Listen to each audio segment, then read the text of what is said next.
नमस्कार दोस्तों, दयानंद सैनी चैनल में आप सभी का हार्दिक स्वागत है।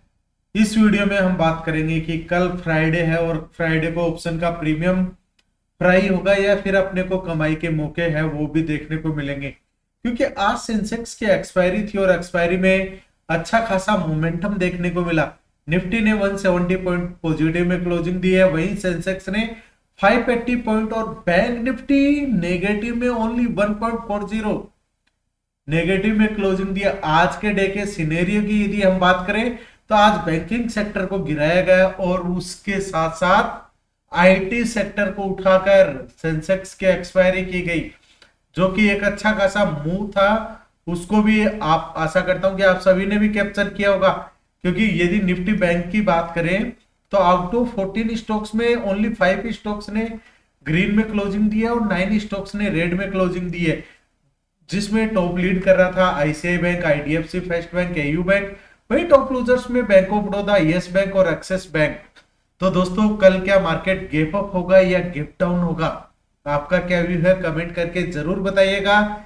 यहाँ पर हम निफ्टी, बैंक निफ्टी और सेंसेक्स के क्या सपोर्ट और क्या रेजिस्टेंस रहेंगे उसके बारे में भी हम डिटेल से बात करेंगे।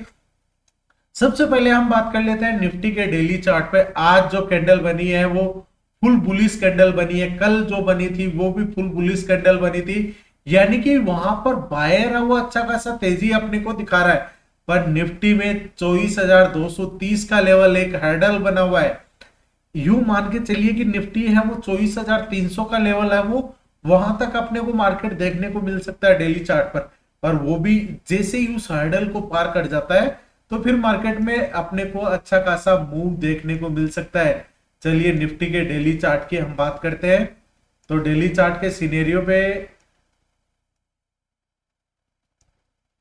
यदि डेली चार्ट के सिनेरियो में हम बात करें तो जो एक रेंज बनी हुई है यहाँ पर, जो ये रेक्टेंगल बना हुआ है, ये देखिए दोस्तों, मार्केट पूरा का पूरा इसी रेंज में लास्ट 8 to 10 डेज से घूम रहा है, ना ब्रेकआउट दे रहा है ना ब्रेकडाउन दे रहा है। तो जब तक इस कैंडल इस जोन को ब्रेकआउट नहीं करता तब तक मार्केट में कोई भी पॉजिटिविटी या डाउनसाइडेड का मूव ज्यादा देखने को नहीं मिलेगा। इसी लेवल पर अपने को इंडेक्सिंग होगी या फिर आप बोल सकते हो कि मार्केट को रेंज बाउंड किया जा सकता है। यदि यहां से मार्केट अपर की साइड चलता है और कल यदि गैप अप होता है, उस गैप अप में 24,236 का लेवल ब्रेकआउट होगा, तभी निफ्टी में इंट्राडे में पॉजिटिव साइड में देखने को मिलेगा, जिसमें फर्स्ट रेजिस्टेंस रहेगा 24,278, सेकंड रेजिस्टेंस रहेगा 24,321 और उस लेवल को भी ब्रेकआउट करता है तो फिर 24,374 का लेवल निफ्टी के लिए इंपॉर्टेंट सपोर्ट की तरह काम करेगा। दोस्तों, यदि गैप डाउन ओपनिंग होती है 24,075 का लेवल ब्रेक डाउन करके सस्टेन कर जाता है तो वहां पर 24,036 फर्स्ट सपोर्ट रहेगा, सेकंड सपोर्ट 23,987 और 23,987 के बाद 23,947 का लेवल है वो एज इंपॉर्टेंट सपोर्ट की तरह काम करेगा। तो दोस्तों, अपने को करना क्या है, आज क्या किया था मार्केट ने, फर्स्ट 5 मिनट पे ही यहाँ पर जैसे ही कैंडल ने ब्रेकआउट दिया और फिर अपर की साइड में अच्छा खासा रुख है वो अपने को देखने को मिला। तो इसी तरीके से, जिस तरीके से हम बात करते हैं कि फर्स्ट 5 मिनट के ऊपर कैंडल सस्टेन कर गया, इसके नीचे एक कैंडल भी नहीं गई, इसका मतलब मार्केट डाउनसाइडेड में नहीं था, अपर की साइड था। यहाँ पर कौन सी कैंडल बनी है, स्पेनिंग, और स्पेनिंग कैंडल यदि टॉप पर एक्टिवेट होती है तो वहां पर वो डाउनसाइडेड की तरफ में मार्केट लाता को लेके आती है। डाउनसाइडेड में जब मूव आया तो कहां तक आया, बॉडी के सपोर्ट लिया, वापस से अपर साइड में चला और यहां से कंटिन्यूसली अप साइड का मोमेंटम देखने को मिला।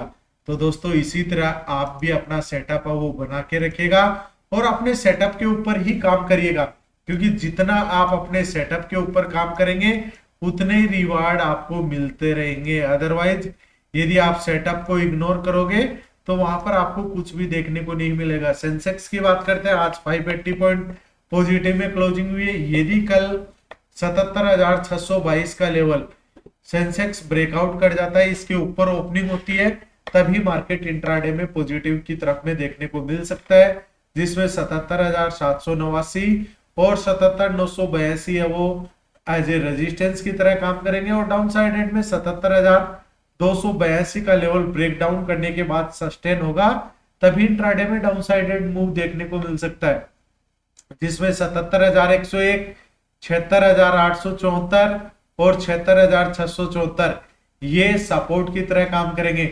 दोस्तों यदि आपको फ्री लर्निंग चाहिए तो डिस्क्रिप्शन में डीमैट अकाउंट ओपनिंग का मैसेज लिंक है, वहां पर आप मुझे मैसेज कर सकते हैं ताकि आपको उसके बारे में भी और डिटेल से बताया जा सके।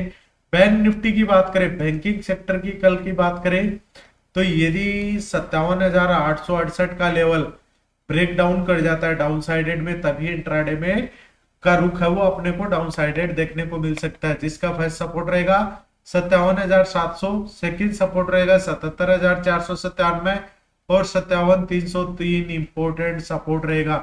दोस्तों यदि कोई भी पोजीशन कैरी फॉरवर्ड किया है तो कमेंट करके बता सकते हैं। 58,212 का लेवल यदि ब्रेकआउट होता है, 58,397 और 58,680 का लेवल जो बैंक निफ्टी में इंपोर्टेंट रेजिस्टेंस की तरह काम करेंगे। तो दोस्तों इन लेवल्स को आप लाइव मार्केट में भी अपने चार्ट पे लगा के रखिएगा ताकि उसके क्या सपोर्ट रहेंगे, क्या रेजिस्टेंस रहेंगे, उसके बारे में भी आपको पता लग सके। और जब भी आप शेयर मार्केट में ट्रेडिंग करते हैं तो आपको ध्यान रहना चाहिए, यदि आपको कैंडल स्टिक्स का नॉलेज नहीं है और सपोर्ट रेजिस्टेंस का नॉलेज नहीं है तो उसके बिना आप ट्रेडिंग को एज ए जुआ मत खेलिएगा, क्योंकि यहाँ पर ऑप्शन में प्रीमियम टाइम डिके इंक्लूड रहता है, वो आपकी पूरी हार्ड एंड मनी है वो खा जाएगा। यदि आप ऑप्शन ट्रेडिंग करते हैं और ओटीएम पोजीशन में एंट्री करते हैं तो वहां पर ओटीएम में ट्रेड करने से भी आपको बहुत ज्यादा लॉस हो सकता है, यदि मार्केट रेंज बाउंड रह गया और वहां पर पूरा का पूरा प्रीमियम डीके वो आपको देखने को मिल सकता है। इसलिए जब भी ट्रेडिंग करें, लर्निंग करिए देन अर्निंग करिए, यही आपका सक्सेस का एक सफलता का मूल मंत्र है।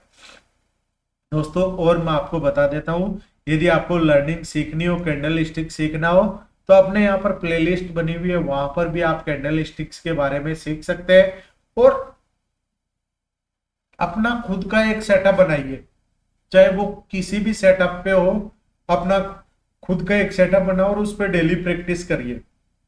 यदि आप उस पर डेली प्रैक्टिस करेंगे तो 1 मंथ में आपको मार्केट है वो समझ में आने लगेगा और धीरे धीरे आपकी पोजीशन है वो प्रॉफिट में होने देखने को मिलेगी।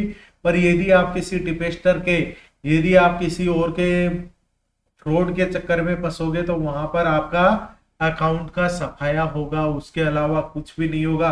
तो दोस्तों ये बेसिक्स कुछ चीजें हैं जो कि शेयर मार्केट में आने से पहले आपको ध्यान में रखनी चाहिए, तो उनको आप फॉलो करिए। यदि आज निफ्टी की बात करें तो निफ्टी में देखिए आउट ऑफ 50 स्टॉक्स में 33 स्टॉक्स है वो ग्रीन में क्लोज हुए, वहीं 17 स्टॉक्स है रेड में। आईटी सेक्टर को भगाया गया जिसमें Infosys, tech Mahindra, HCL tech, TCS, Wipro सभी के सभी में अच्छी खासी तेजी थी। वहीं Max health, LT, Axis bank, Nestle India, Kotak bank और रिलायंस वो अपने इसके टॉप लूजर्स बने हुए थे। दोस्तों कोई भी कंफ्यूजन हो आप कमेंट करके बता सकते हैं।